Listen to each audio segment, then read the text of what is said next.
வணக்கம் TamilVetrilai சமையலுக்குள்ள போலாம் வாங்க. நம்மளோட சேனலை நீங்க ஃபர்ஸ்ட் டைமா பார்க்கறீங்க அப்படினா சப்ஸ்கிரைப் பண்ணுங்க. பெல் ஐகானை கிளிக் பண்ணுங்க. ஆல் பட்டனையும் செலக்ட் பண்ணி விட்டுருங்க फ्रेंड्स. வாங்க வீடியோக்குள்ள போலாம். இன்னைக்கு வந்துட்டு நம்ம 3 காய் போட்டு ஒரு பொரியல் பார்க்க போறோம்.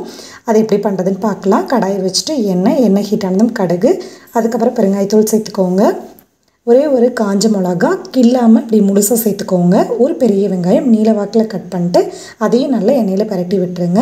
இன்றைக்கி வந்து நம்ம 3 காய் சேர்த்து ஒரு சூப்பராக ஒரு பொரியல் பார்க்க போகிறோம். அது வந்து வெள்ளை சாப்பாடோட பிசைஞ்சிக்கவும் நல்லாயிருக்கும். ரச சாதம், தயிர் சாதம் தொட்டு சாப்பிட்றதுக்கும் சூப்பராக இருக்கும். ஸோ ஈஸியாக இருக்கும், ரொம்ப ஈஸியாக இருக்கும் இந்த ரெசிபி. டக்குன்னு செஞ்சு முடிச்சிடலாம்.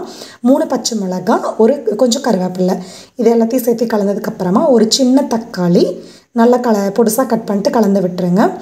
மீடியம் சைஸ் தக்காளியாக இருந்ததுன்னா பாதி தக்காளி மட்டும் போட்டுக்கோங்க. சின்னதாக இருந்ததுன்னா 1 போட்டுக்கோங்க. தேவையான அளவு உப்பு சேர்த்துக்கோங்க. உப்பு சேர்த்துட்டு அதையும் நல்லா கலந்து விட்டுருங்க.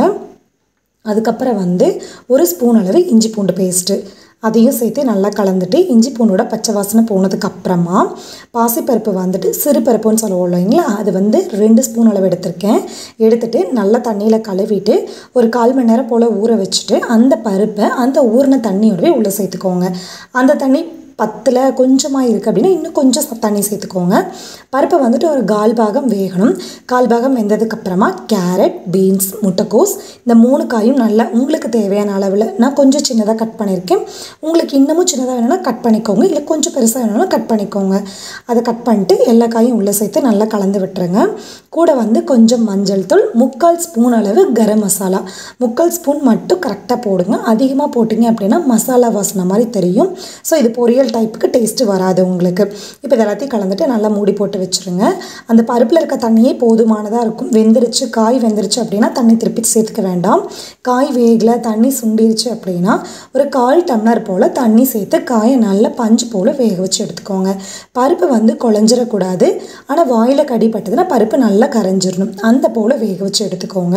காய் அதே போல் வெந்துடும். அதுக்கு தான் நம்ம மூடி போட்டு வேக வச்சு எடுக்கிறோம். மூடி போடாமல் ஓப்பனில் வச்சிங்க அப்படின்னா காய் வேக லேட் ஆகும், பருப்பு நல்லா குழஞ்சிரும். அதுக்காக தான் மூடி போட்டு வச்சு வேக வச்சு எடுத்துக்கோங்க. நல்லா இந்த போல் வெந்ததுக்கப்புறமா தண்ணி இருக்கவே கூடாது. நல்லா பேனில் ஒட்டாமல் வரன்னு வரணும். அந்த டைமில் ஒரு ஸ்பூன் அளவு துருவன தேங்காய் சேர்த்துக்கோங்க.